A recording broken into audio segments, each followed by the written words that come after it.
Hello everyone, स्वागत है आपका आज के इस वीडियो में जहां हम आपको सिखाने वाले हैं कि how to greet and meet people. दोस्तों, मैं चाहता हूं कि जब भी आप किसी से मिले, पहली बार मिले, तो आप अपना बेस्ट इंप्रेशन सामने वाले पे छोड़े।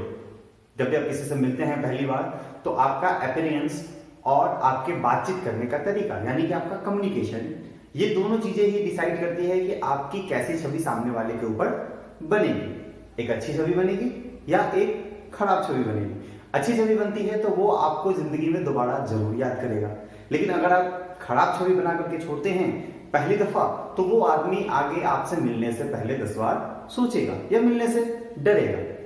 तो हम देखते हैं कि किस तरीके से हम अपनी पॉजिटिव इमेज, हम अपनी सकारात्मक छवि सामने वाले के ऊपर कैसे छोड़ सकते हैं। तो चलिए आज के वीडियो को स्टार्ट करते हैं और आज हम आपको सिखाने वाले हैं कि किस तरीके से आप लोगों से मिलेंगे, किस तरीके से बात करेंगे उनसे। ये आपको सीखना पड़ेगा। कोई माँ के पेट से सीख के ये चीजें नहीं आता है। ये चीजें पर्सनालिटी डेवलपमेंट की चीजें हैं, जो चीजें आपको सीखनी पड़ती है और आप सीख करके दुनिया में अपना एक अलग मुकाम पा सकते हैं। तो चलिए स्टार्ट करते हैं आज की क्लास को। तो आज का हमारा जो टॉपिक है वो टॉपिक है how to greet and meet people. किस तरीके से हम लोगों से मिलेंगे और किस तरीके से उनका अभिनंदन करेंगे। यहाँ पे कुछ मैंने पॉइंट्स लिख रखे हैं, एक एक करके हम उन पॉइंट्स के बारे में जानेंगे। आगे चल करके इन पॉइंट्स के बारे में एलोबरेशन करेंगे और देखेंगे कि किस तरीके से चीजें वर्कआउट करती है और किस तरीके से हम चीजों को और ज्यादा इफेक्टिव बना सकते हैं। तो बने रहिए। सबसे पहली चीज है, कुछ पॉइंट्स यहाँ पे लिखे गए हैं। सबसे पहली चीज यहाँ पे है हाय एंड हेलो, यानी कि ओपनर। जब भी आप किसी से बात करते हैं तो डायरेक्ट ना तो क्वेश्चन पूछते हैं, ना डायरेक्ट बातचीत पे आ जाते हैं। आप सामने वाले को ग्रीट करते हैं। ग्रीट मतलब उनका अभिवादन करते हैं। तो दुनिया का सबसे ज्यादा जो प्रचलित है, चाहे वो किसी भी लैंग्वेज में हो, ज्यादातर लैंग्वेजेस की बात करें, अगर हम इंग्लिश की बात करें, अगर ब्रिटेन इंग्लिश या अमेरिकन इंग्लिश की बात करें या इंडियन इंग्लिश में भी जो चीजें चलती है वो हाय एंड हेलो। ये दो ऐसे ओपनर्स हैं जिसका इस्तेमाल करके हम अपनी चुप्पी को तोड़ सकते हैं। वो कहते हैं ना, ब्रेक द आइस, यानी अपनी चुप्पी को तोड़ो। तो अपनी चुप्पी को तोड़ना है तो हम सामने वाले को हाय या हेलो बोलेंगे। ऑब्वियस सी बात है, रिप्लाई भी हाय या हेलो में आएगा। उसके बाद हम आगे की कन्वर्सेशन को स्टार्ट कर सकते हैं। तो सबसे पहली चीजें ध्यान रखेंगे, जब भी हम किसी से मिलेंगे, चाहे वो वर्क प्लेस पे हो, चाहे फैमिली में हो, चाहे दोस्त हो, रिश्तेदार हो, कोई भी हो, तो हम ओपनर्स का इस्तेमाल करेंगे। और ओपनर्स में हम ध्यान रखेंगे हाय एंड हेलो का, जो कि ओपनर्स है, इसका ध्यान हमेशा रखेंगे। नेक्स्ट, दूसरी चीज पे आते हैं। दूसरा चीज है गेस्चर। गेस्चर क्या होता है? शायद हो सकता है आपकी डिक्शनरी में ये नया वर्ड जुड़ गया हो, शायद इस वर्ड के बारे में आप ना जानते हो, लेकिन अगर मैं इसका सिनोनिम बताऊं तो आप झट से इस वर्ड को पकड़ लेंगे। तो गेस्चर का सिनोनिम होता है बॉडी लैंग्वेज, यानी कि शारीरिक भाषा।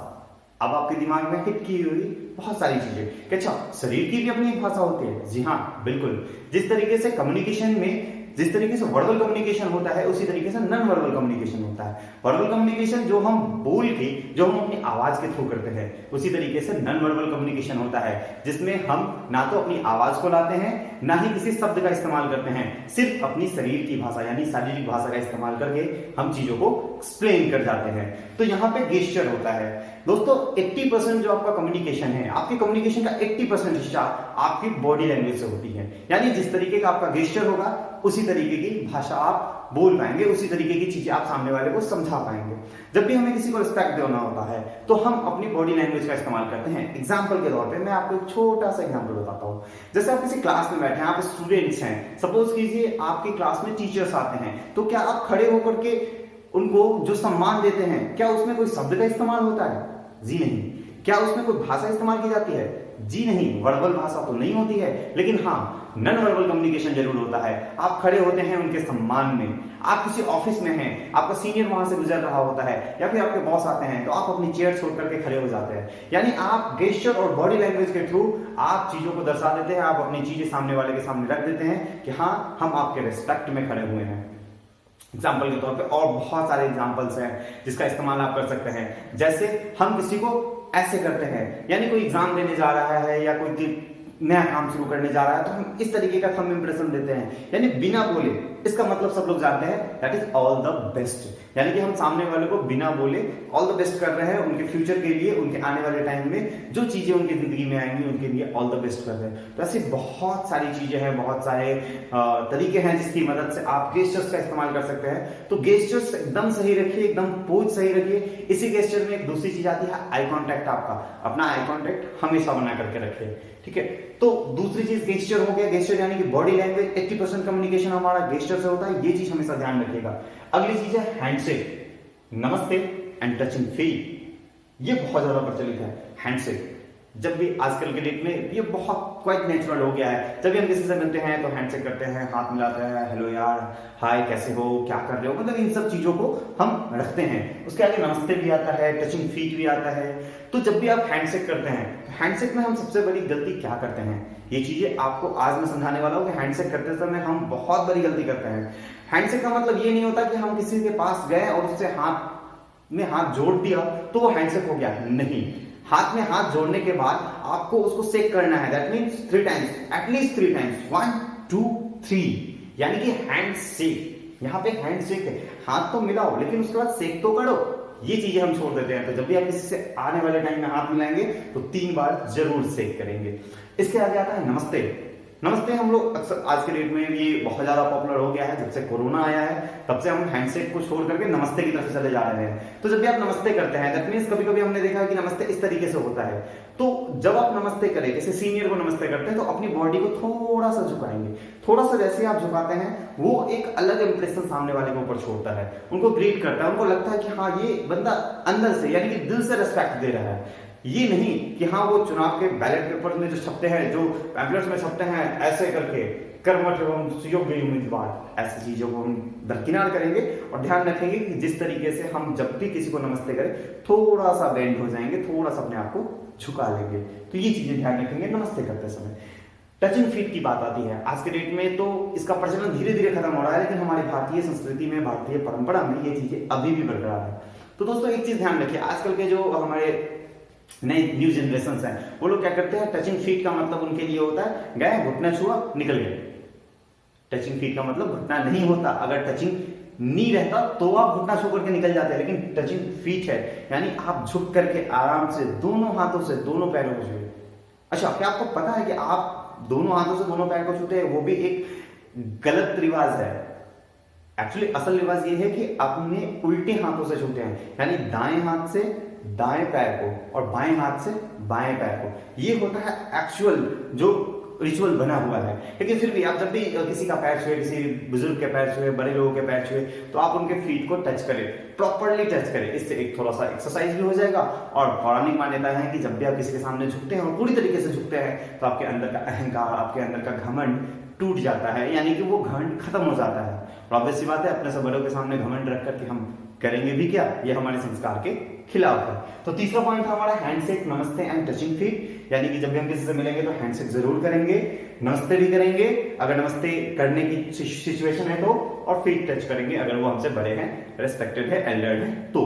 नेक्स्ट आता है हमारा हग। आजकल के मॉडर्नाइजेशन, सिविलाइजेशन में हम इन चीजों का ध्यान रखते हैं कि हग बहुत ज्यादा पॉपुलर हो चुका है। चाहे वो वेस्टर्न जितनी भी कंट्रीज है वहां पे सबसे ज्यादा हग का ही इस्तेमाल किया जाता है। हमारे इंडिया में तो उतनी ज्यादा प्रचलन नहीं है, लेकिन हग अब धीरे धीरे धीरे धीरे प्रचलित हो रहा है। जैसे भाई बहन मिलते हैं, जैसे मम्मी पापा है, जैसे माँ बेटा है, ये लोग जब मिलते हैं तो एक दूसरे को हग करते हैं और हग करके अपना प्यार एक दूसरे के प्रति जगाते हैं। तो कुछ चीजें मैं हग के बारे में आपको बताता हूँ जिसका ध्यान में रखना बेहद जरूरी है जब आप किसी सामने वाले को हग करो। सबसे पहली चीज, किसी भी पर्सन को जब तक आपकी स्ट्रॉन्ग बॉन्डिंग नहीं है सामने वाले से, हग ना करे। वो सामने वाले को हो सकता है कि बुरा फील हो जाए। तो इस चीज का ध्यान रखेंगे कि हग हम तभी करेंगे जब हमारी स्ट्रॉन्ग बॉन्डिंग सामने वाले से रहेगी। दूसरी चीज, कभी भी आप अपोजिट जेंडर को हग करने से पहले एक बार जरूर सोचें। अपोजिट जेंडर में हो सकता है कि लड़की आपका हक करना पसंद ना करे या कोई लड़का आपका हक करना पसंद ना करे। तो इन चीजों को ध्यान में रखते हुए, वर्क प्लेस हो या फैमिली हो, चीजों को ध्यान रखेंगे। जब अपोजिट जेंडर हो तो थोड़ा सा वहां पे सावधानी जरूर बरतेंगे। तीसरी चीज, कभी भी स्वेट करते समय, यानी कि जब आपको पसीना आ रहा है तो किसी को हग ना करें, नहीं तो सामने वाला आपसे इरिटेट हो सकता है। मानो मैं जिम से आया हूं, एकदम पसीने से लथपथ हुआ और आपको जाकर मैंने गले लगा लिया, झप्पी पाली, सोचो कैसा फील करोगे आप? गुस्सा आएगा, तो सेम चीजें होती है, कभी भी हम हग तब करेंगे जब हम नीट एंड क्लीन रहेंगे। तीसरी चीज, बॉडी ऑर्डर का भी ध्यान रखेंगे, क्योंकि जब आप हग करते हैं एक दूसरे को, आप एक दूसरे के बहुत क्लोज आ जाते हैं, तो उस समय बॉडी ऑर्डर यानी कि आपकी बॉडी की स्मेल का ध्यान रखेंगे, जिसके लिए परफ्यूम्स का इस्तेमाल कर सकते हैं आप, डिओड्रेंट्स का इस्तेमाल कर सकते हैं। तो ये कुछ चीजें हग के बारे में थी कि हग करने से पहले हम इन चीजों को ध्यान में जरूर रखेंगे। अगली चीज आती है हमारा एप्रिशिएट। एप्रिशिएट क्या होता है? एप्रिशिएट का मतलब होता है तारीफ करना। याद कीजिए, आपने आखिरी बार क्या किसी की तारीफ करी थी? जी, सोचने वाली बात है। हम लोग सिर्फ बुराइयां करते हैं, तारीफ नहीं कर पाते हैं। क्यों? क्योंकि हमारी मेंटालिटी में नहीं है, हम इन चीजों को सोच ही नहीं पाते हैं। क्या आपने मम्मी की तारीफ करी? मम्मी आपने बहुत अच्छा खाना बनाया, ऐसी तारीफ करी है आपने? क्या आपने अपने पापा की तारीफ करी है कि पापा आपने मेरे लिए इतनी सारी चीजें करी है? क्या आपने वर्क प्लेस पे अपने कलीग्स की तारीफ करी है? तारीफ करना सीखिए, क्योंकि बड़ा वही होता है जो दूसरों को बढ़ाना जानता है। तो गाइस, जेन्युइन तारीफ करनी है, हमें बना करके नहीं बताना है। अगर वर्क प्लेस पे किसी का ड्रेसिंग सेंस मुझे अच्छा लग रहा है, किसी के बात करने का तरीका अच्छा लग रहा है, किसी का कम्युनिकेशन स्किल अच्छा लग रहा है, तो हम वहां पे जेन्युइन तारीफ जरूर करेंगे। तो एप्रिशिएट करना सीखिए, और एप्रिशिएशन बहुत ज्यादा जरूरी है आज के डेट में, क्योंकि एप्रिशिएशन से लोग आपको पसंद करना शुरू करते हैं। जब आप किसी से मिलते हैं, कोई चीज आपको अच्छी लगती है, आप सामने वाले को एप्रिशिएट करते हैं, तो सामने वाला भी आपको पसंद करना शुरू कर देता है। उसके आगे और आखिरी चीज है हमारी आज के लिए, रिमेंबर द नेम। यानी जब भी आप किसी से मिले तो सामने वाले के नाम को जरूर याद रखें।